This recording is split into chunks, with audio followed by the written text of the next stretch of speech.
ជុំចំពុក41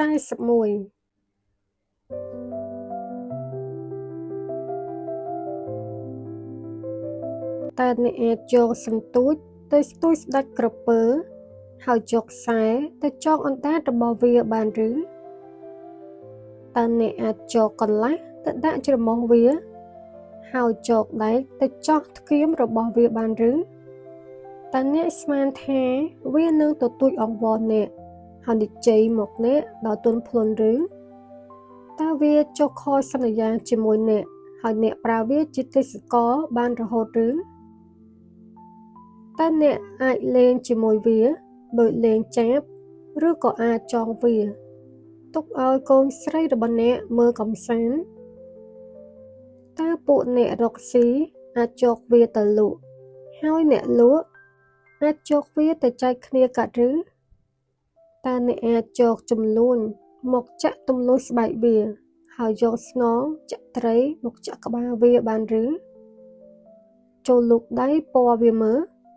ពេលអ្នកគិតដល់ការប្រយុទ្ធជាមួយនឹងវានោះអ្នកមកជាលែងហ៊ានពណ៌វាជាប់ទៀតមិនខានអ្នកណាប្រាថ្នាចង់ចាប់វាអ្នកនោះយកច្រឡំហើយព្រោះពេលឃើញវាគេមកជាតក់ស្លុតបើគ្មាននរណាម្នាក់ហ៊ានតទល់នឹងវាដូច្នេះតើនរណាអាចប្រឈមមុខនឹងជើងបានគ្មាននរណាឲ្យរបស់មកជើងខ្ចីហើយជើងត្រូវសងទៅគេវិញនោះឡើយត្បិតអ្វីៗទាំងអស់នៅលើផែនដីនេះសុទ្ធតែជាកម្មសិទ្ធិរបស់ជើងមកដល់ត្រឹមនេះជើងមិនទាន់បានថ្លែងអំពីអវយវៈកម្លាំងនៃសរីរាង្គដ៏ល្អរបស់ក្រពើនៅឡើយទេតើនរណាអាចពន្លយស្បែកវាបានតើនរណាហ៊ានប៉ះពាល់ចង្កូមរបស់វាតើនរណាហ៊ានបើកមាត់របស់វាត្បិតវាមានធ្មេញគួរឲ្យស្ញែងខ្លាចណាស់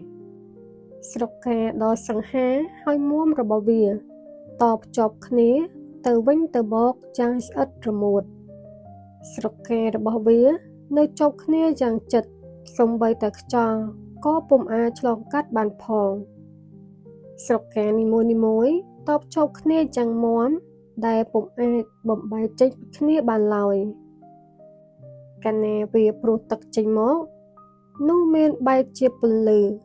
ភ្នែករបស់វាភ្លឺដូចជាពេលថ្ងៃរះមានភ្លើងចេញពីមាត់របស់វាហើយផ្កាភ្លើងក៏ហើរចេញមកដែរមានផ្សែងហុយចេញតាមច្រមុះរបស់វាដោយផ្សែងហុយចេញពីថ្លាន់ដែលកំពុងពុះខ្យល់ដង្ហើមរបស់វាអាចបង្កាត់ភ្លើងបានហើយក៏មានអណ្ដាតភ្លើងផុសចេញពីមាត់របស់វាដែរករបស់វាមានកម្លាំងណាស់ធ្វើឲ្យអស់អ្នកដែលឃើញវាចូលមកចិត្តភ័យខ្លាចជាខ្លាំងសាច់ស្រទាប់របស់វានៅជាប់គ្នាយ៉ាងរឹងមាំដែលមិនអាចផ្ដាច់ចេញពីគ្នាបានទេបេះដូងរបស់វារឹងដូចដុំថ្មគឺរឹងដូចត្បាល់ថ្មពេលណាវាក្រោកឡើងសម្បីតែអ្នកខ្លាំងពូកែក៏ភ័យតក់ស្លុតដែរហើយរត់ចេញទៅទាំងបាក់ស្បាតទោះបីគេជោគដាវលំពេងស្នងនិងព្រួយមកចាក់ទម្លុះក៏មិនមុតដែរ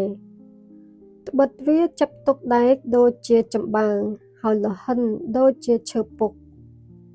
ព្រួយមិនដែលធ្វើឲ្យវាដកខ្លួនថយទេរីឯថ្មដែលគេបាញ់ពីខ្សែដង្ហក់ក៏ប្រៀបដូចជាចំបើងសម្រាប់វាដែរវាមើលមកប្រនងដូចជាចំបើងហើយមិនញញើតនៅសន្ធឹកស្នងឡើយពោះរបស់វាមុតដូចអំបែងឆ្នាំង